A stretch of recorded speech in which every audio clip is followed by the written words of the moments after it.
Welcome to another episode of Let's Talk. I'm Greg. I'm Thomas. Yes. So, hello, welcome again. Today we are going to be talking about America, the failed state. Oh my goodness, it's a failed state. Yeah, I'm pretty sure you should have noticed that, considering that we're still the largest country in the world and we don't even offer healthcare to its own citizens. But yeah, so more on that later. Josie's not here this week. She was getting married yesterday and it was a wonderful wedding. Thomas, you missed out. I had hella wine. It was amazing.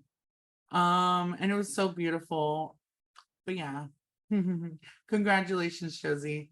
All right, so now on to our episode. All right, so this week we have the awesome Julie Carr. Welcome again. Julie was on our show back in season 1. Also, it was also the second episode of the season, just like this one. How funny. And yeah, so that link will be in the description if you want to take a look at that episode. But yeah, how are you doing, Julie? I am well, thank you. And go ahead and introduce yourself to the audience, who you are and what you kind of lean politically. So my name's Julie. I am a 55-year-old woman living in a lonely Gen X world of very liberal political and life views. I've noticed my generation is very middle of the road, unfortunately. There's a handful of us that lean left and further, but I guess you could say that I'm liberal, progressive. I don't really title myself. I just label myself as being a decent human. And that tends to go to that liberal. Would do that. Yeah. It's so cool because we have generation X, and then we have millennial, and then I'm Gen Z. That is so crazy. Pretty amazing. I love it. Yeah, so to remind the audience, this week we are going to be focusing on America, the failed state, and we're going to be discussing on how it is a failed state. So we're first going to focus, the first part of the conversation, we're going to focus on America failing at providing basic resources to its people. As we saw in the pandemic, we clearly saw an imperialist empire failing its people. We failed by not providing constant funding to its people to stay home. We saw it fail as a healthcare system. It was overrun as hell. And clearly, there were studies done. I remember there was a lot of reports saying, if we had universal healthcare in this country, our hospitals wouldn't have been overrun, and we would have had we would have had a better chance of fighting this. So I want to open up the conversation to Julie. And what are your thoughts when it comes to, the government failing at providing, basic social programs to just stay alive? To stay alive and to stay healthy and sustain life, right? So three basic things that aren't happening on a regular basis. Pandemic aside, this is happening often. Depending on the city you live in and the emergency room you go into, it can look pretty much like COVID when you go visit New York City. It doesn't have to be COVID, right? So depending on where you live, what county you live in, how much money you have, all kinds of factors, which should never play in our right to live, to be healthy and sustain our health, and to be happy knowing that it's covered. So healthcare for me is one of the biggest one, but it goes beyond that. Mhm. I believe our country will get out of the failing and into something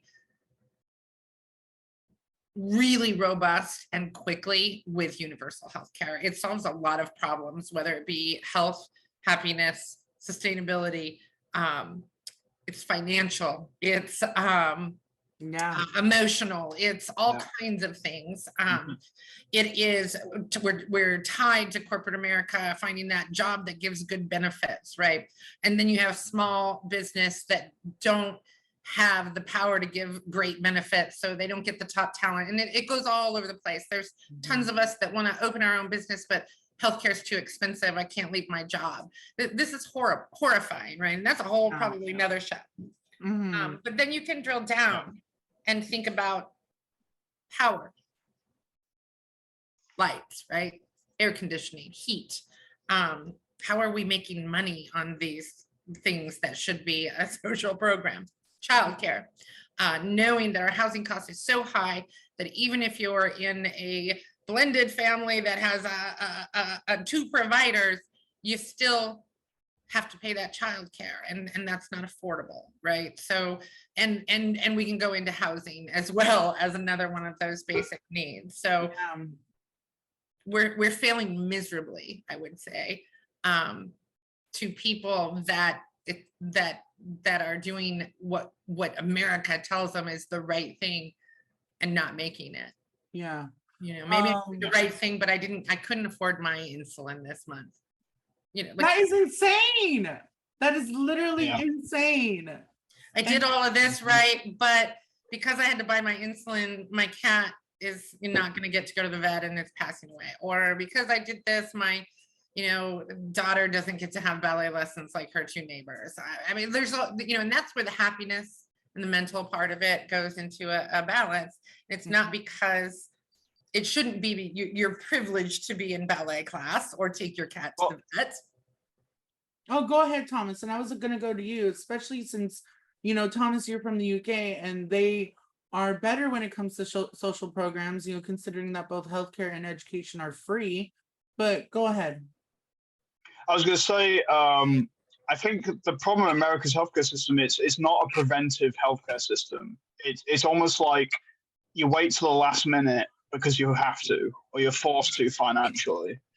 And this is the problem with the healthcare system here, because things like co-pays for a doctor already create a barrier for people to go see a doctor regularly.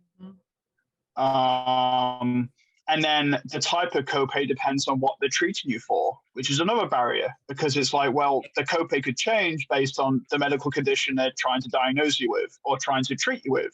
And so, people here particularly, I mean, first time being here was when I experienced the copay coming from the NHS. There's no such thing. You just go see a doctor and that's it. And you don't have a bill when you come out. It's all paid through what's called national insurance. It's all paid through essentially a tax. But again, this particular tax is incremental. It's based on how much you earn, how much money you make. And so you pay more based on how much you make, et cetera, et cetera. Yeah. Unfortunately, my home country is going through this situation where the current government is trying to get rid of the NHS or progressively privatizing it into an American-style system. But like I said, the major issue here is that it's not a preventive healthcare system. Right. It's people ultimately fall into a situation where I can no longer put this off. I have to seek treatment. And then at that point, this could have been fixed 6, 8, 12 months ago if they'd just been able to go see a doctor at the very first sign of the problem. I want to share a little bit of a story. So back in 2020, I didn't get COVID, but I did get cellulitis. And the day that it flared up to its most extreme, I decided to go to work instead of seek treatment. After my surgeries and after recovering, I have chronic lymphedema in my left leg. If I had just gone to the hospital instead of going to work, my condition, probably I would still have lymphedema, but not as where it is now. And I live with that every day. And the fact that I had to make that choice to go to work, granted, I was working from home, and that's probably mainly why I went to work. But even, working from home, I'm still entitled to getting treated when I need it. And the fact that I, had to make that choice to just go to work is probably the most inhumane thing that a society has done to me. I mean, I can name more, but and the fact that people do that every single day, it is heartbreaking in the richest country in the world.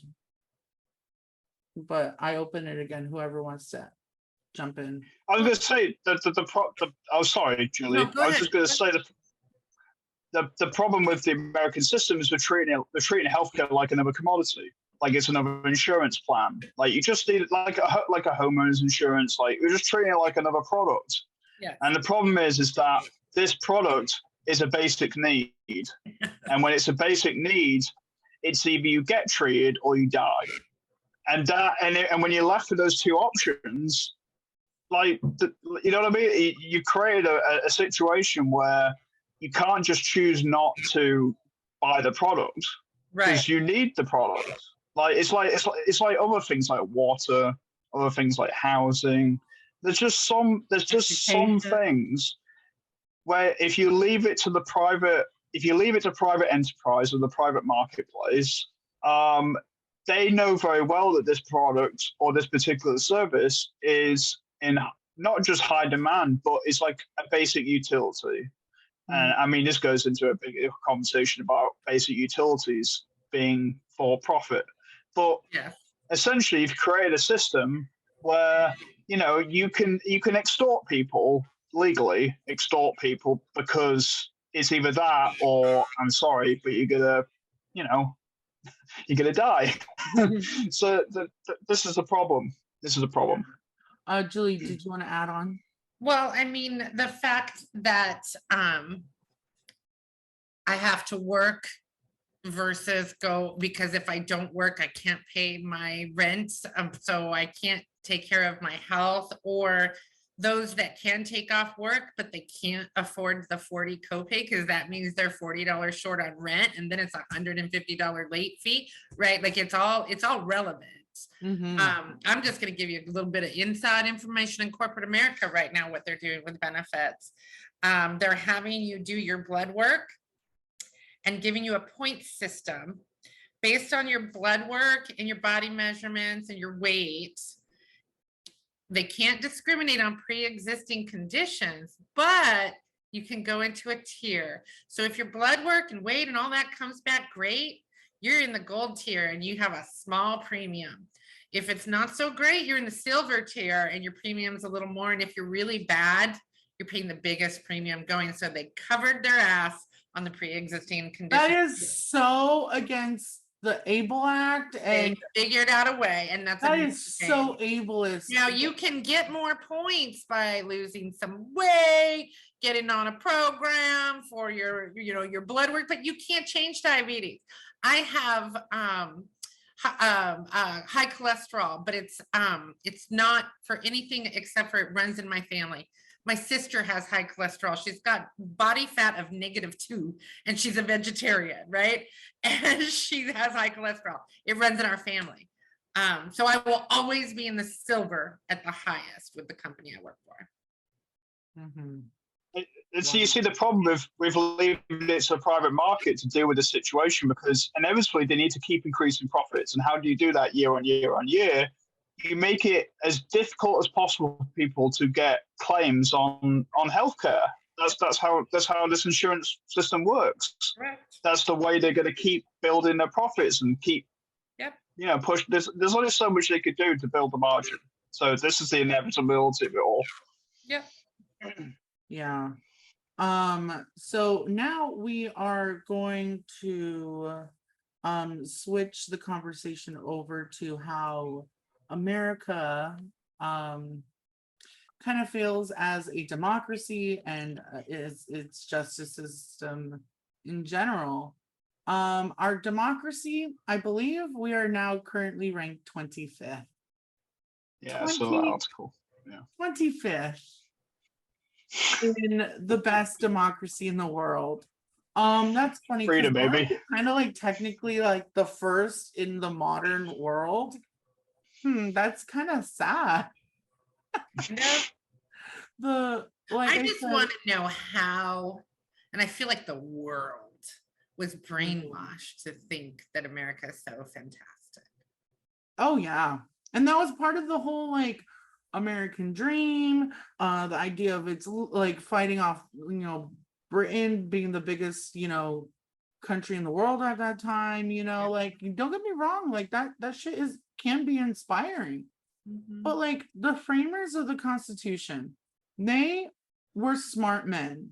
They were men, but they were educated. Ben Franklin was hella educated. Hamilton was hella educated. George Washington was hella educated. These were not stupid people. They obviously knew that if they had given the people more of an ability to elect its leaders, it would not serve them, because they were also wealthy. They were also very wealthy men. Constitution is based on money. Sorry to say. When you really go dig in there. They were very wealthy, they were very educated and very entitled. So of course that they are going to design a government. It's also very naive to think that that they wouldn't design a government that wouldn't benefit them. Right. They were landowners too. Yeah. So that plays a big part. Yeah, because the first people who were even able to vote were rich, white landowners and owning men. That was like, I think 5% of the population at the time. Yeah. So 5% of the population created a government that doesn't serve the 95% of the population. Isn't that interesting? And you want to call yourself the best democracy in the world? And it's reflected today because we still live on a document from 1789. We still live by that same document. And it was Thomas Jefferson himself who said that it needs to be rewritten every 19 years. The way we also elect our president is highly undemocratic. And we can make those changes when you look at the changes that have been made historically, but we haven't made any for quite some time. And I open it up to you. So explain what those changes could be. I mean, I think it needs to start with privatization of anything related to repression, right? So we can talk about prisons and whatnot. But I think if we're going to talk about our Constitution and how we elect people and who we elect, it's time to bring in technology, and it's time to make some rules, and rules that aren't discriminatory by any means, but money needs to come out 100%. Our government needs to fund campaign town halls that are televised, that are live, that are televised, that are put on YouTube, getting access to everybody. There should be no more marketing, no more campaigning, so to say. Take that money out 100%. I think that would be the first part of it. And then rules on false advertising or false information, false statements. What's the word when they're, trash talking, that's eliminated. And there are countries that have those in place. So I think that's the number one, if you took away all the smear campaigns, that's the word, completely eliminated them, put some restrictions on, CNN, Fox News, this, that, the other, with political conversation, and strictly made our campaigns about these town hall meetings, where the constituents are asking the questions, and debates maybe as well. I wonder, I know it's an experiment and I'm being a little extreme, I'm sure, But, or, you know. I mean, how can you not be extreme when you're trying to fix such a broken system? Thomas, I wanted to go ahead and ask you, being from the UK, it's a very different democratic system. Yeah. A lot of, and there's this idea of ranked choice voting being a better way of how we elected. So it gives wiggle room for more political parties. There's multiple political parties in the UK. So could you, bring some insight on that?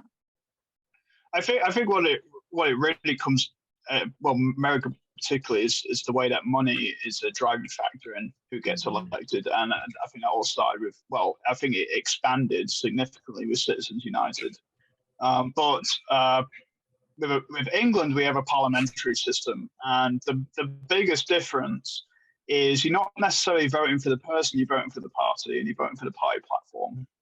And that's one of the biggest differences here in the United States. When you're voting for someone, people are kind of voting for the person rather than what the platform and the policy stand for.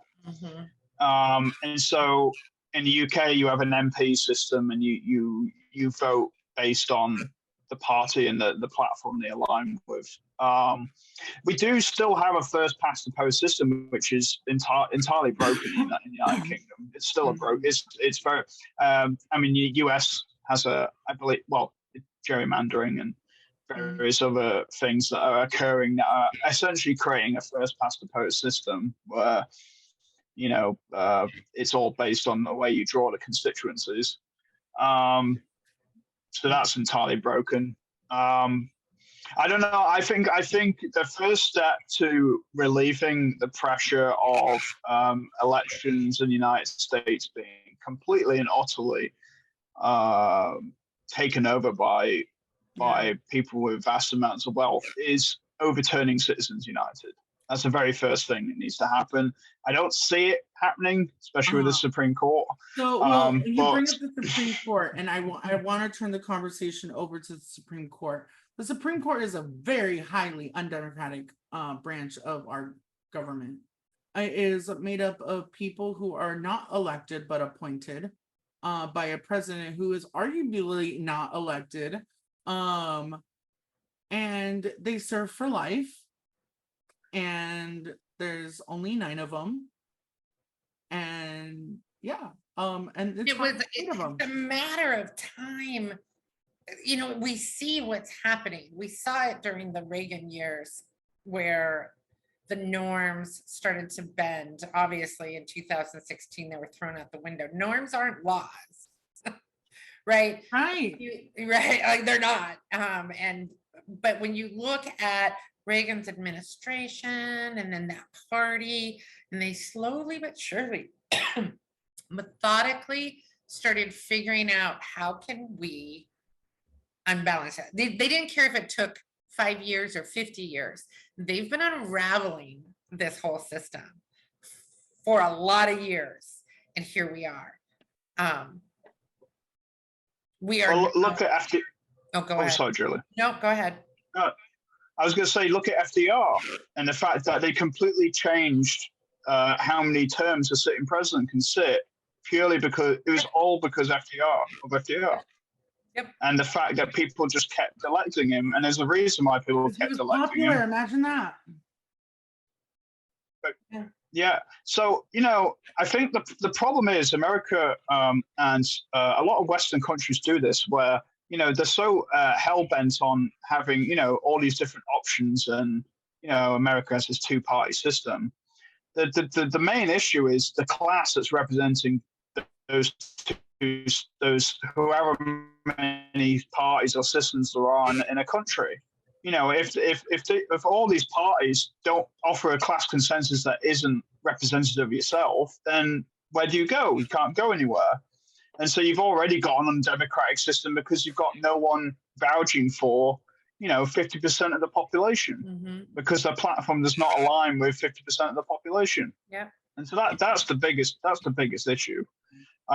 In terms of what you said about the Supreme Court, in all honesty, it doesn't have to be taken seriously if the president doesn't have to do that. Yeah. And I also want to add that it's so stupid how they're like, oh, well, their job is to interpret the law, not to be political. Every single office is political. Everything is political. That is stupid. And to even think that anyone can do that is naive. I'm sorry. You're gonna have implicit bias. Everyone has it. Yep. So maybe electing them is a smart move, because then you decide, okay, do we align with this fool or Yeah. not?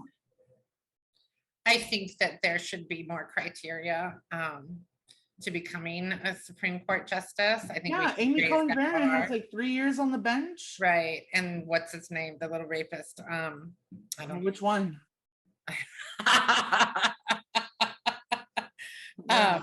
So I definitely think it should start with making a higher level criteria. And I do think it should not be a lifetime appointment. I'm not a big fan, and this might not be popular, and I'm always willing to have my mind changed, but I'm not a big fan of term limits. And the reason being, with the Supreme Court, I'm fine with term limits. With politics, it's like, it takes so much time to get through things that you want to get I was through. thinking term limits in the but longer terms. You Yeah. know, for the House, like maybe Yeah. 4 years instead of 2. Yeah. In the Senate, maybe 8 years instead Yes. of 6. Yes. For the presidency, maybe 5 to 6 years instead of 4. Yeah. You know, yeah, there's a longer period of time, but it's still democratic, Right. because okay, now your time has passed. Let's choose someone else. Yeah. Yeah. You know, that's what I think. And yeah, because you know, Bernie Sanders, let's look at him. He's amazing. We love him. He's great on because I'm more far left than Bernie Sanders. So he's good on like 80% of the things. Yeah. You know, I would want him to be there forever. Right. Right. But you gotta remember, these are human beings. Personally, I would not be 80 years old in Congress. I want to be on a beach. It's interesting. Don't you want to pick their brain? I mean, it could be passion. I mean, we don't tell doctors they have term limits. We don't tell lawyers or teachers or I think everything that sales leaders like me. We don't have term power limits over someone, whether it be educating them, healing them, representing them in government. You shouldn't be doing that to the day you die. That's my thing. Like Supreme Court, life appointments. Like what is this? Yeah. Life appointments? Life appointments. When so much changes. So the lack of being in touch with reality for our entire system is mind-blowing. The percentage of people that are in touch with reality in our politics is so minuscule. I don't think there's a full point of percentage. Yeah. Well, folks, all I can say is how to navigate in a failed state. Stay vigilant. Stay vigilant. Keep having these conversations. Participate if you can. But yeah. Julie, thank you so much for joining us on this episode. You are always welcome. You know that. Thank you. Good times. All right, and go ahead and shout out your social media and all the stuff you do. You got it. Oh, for me. Oh my God, social media. Jules_gems, GEMS_67_ is my Instagram. I have a reselling business. I know, don't even ask. I'm old. I'm allowed. I have a reselling business. I show lots of cool stuff there. It's fun. It's a no-brainer if you just want to look at fun pre-love fashion, vintage fashion. I'm getting a lot of vintage now. Ooh. Yeah, it's pretty cool. Cool. I'm looking for hats. So well, I'm like really 70s stuff right now, like the leather jackets, the blazers with the big pointy lapels, and oh wow. Yeah. I love how I saw a TikTok where it was like, oh, POV, my grandchildren looking at my pictures from 2022. And it's like, are you sure it was 2022? Because they're all wearing the 70s and 80s and 90s. Yeah. All right, Julie. Well, thank you so much for joining on. Oh, and folks, thank you for watching another episode of Let's Talk. We will see you next week, next Wednesday. Bye-bye.